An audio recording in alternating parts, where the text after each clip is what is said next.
I think it's pretty clear that there is no consensus on the definition of intelligence. And we need to remember that the original IQ test was developed at the beginning of the 20th century in France not to define intelligence, but to identify children who are slow learners in school. Now, many of the modern definitions of intelligence all include some level of multiple intelligences. Now, I am not a psychologist. I don't have training in psychology, but I just want to go over this very briefly because I think it's important for us if we're going to try to define plant intelligence to understand what we think about intelligence in humans. So one of the very popular theories of multiple intelligences says that humans have three types of intelligence. Analytical intelligence, this might be the type of intelligence that we classically think of IQ tests, mathematical ability. Creative intelligence, and what's termed practical intelligence, the ability to know how to do things. Other models further refine this and add in two other types of intelligence: emotional intelligence, which has gotten a fair amount of press over the past number of years, and social intelligence.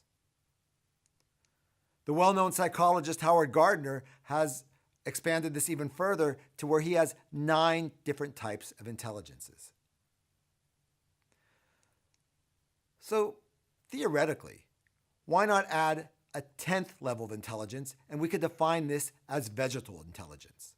Plants clearly don't have social or analytical intelligence, but maybe there is a plant type of intelligence. But even if we could define a vegetal intelligence, does this really help us understand plant biology? Maybe the question shouldn't be whether plants are intelligent, but rather whether plants are aware. As I hope I've convinced you in this course, plants are acutely aware of the world around them. They are aware of their visual environment. They differentiate between red, blue, far red, and UV lights and respond accordingly. They are aware of the aromas surrounding them and respond to minute quantities of volatile compounds wafting in the air. Plants know when they're being touched. They are aware of gravity. They can change their shapes to ensure that their shoots grow up and that their roots grow down. And plants are aware of their past. They remember past infections and the conditions they've weathered, and then modify their current physiology based on these memories. Now, I have a confession. I did not want to call my book What a Plant Knows. This was a title that was actually suggested to me. My original response to this title was not too dissimilar from what many of you have written in the forums, but plants don't know anything. But whether plants know or not is, I think, less important than what we know what we're talking about. Whether or not plants know, I hope I've convinced you that plants are infinitely complex. Rather than immobile, maybe even stupid objects, I hope you now have a greater appreciation for the sophisticated sensory machinery that powers a plant and enables it to survive in every changing condition, enables it to literally weather a storm. But it's important for us to remember, plants are not aware of us as individuals. We are simply one of the many external pressures that increase or decrease a plant's chances for survival and reproductive success. A plant is aware of its environment, and indeed people are part of this environment.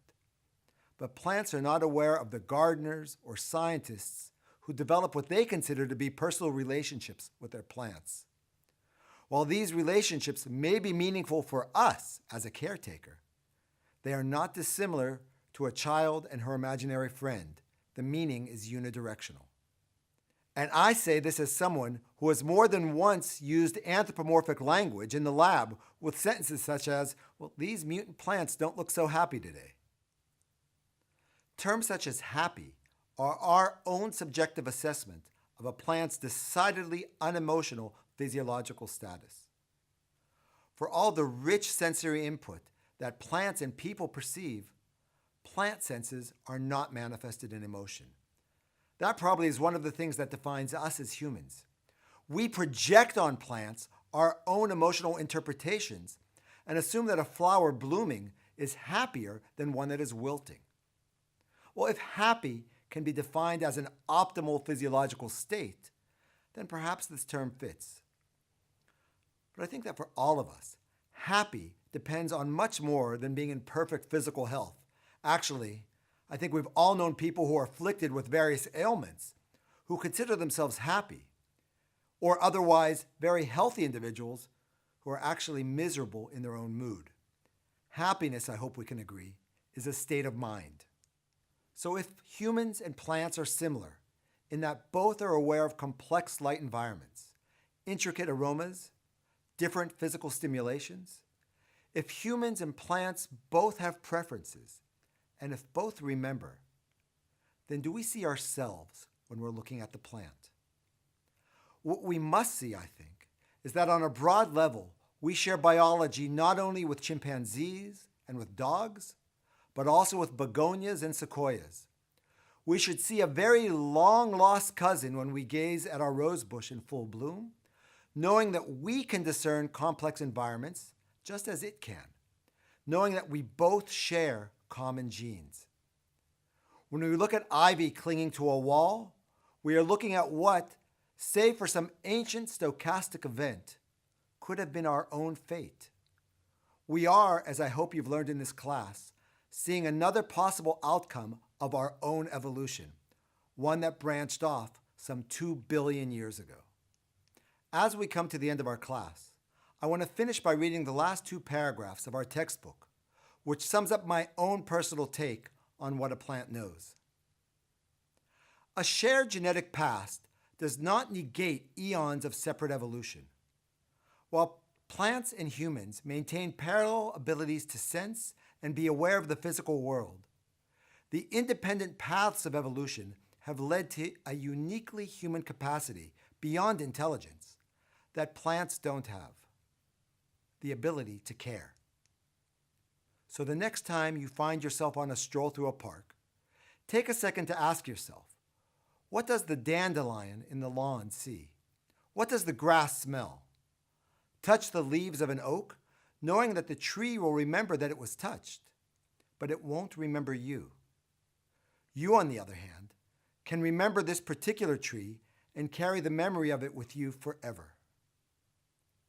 And now, if you'll bear with me a little bit more, if you want, you can come with me on a tour of my lab and learn a little bit about my research.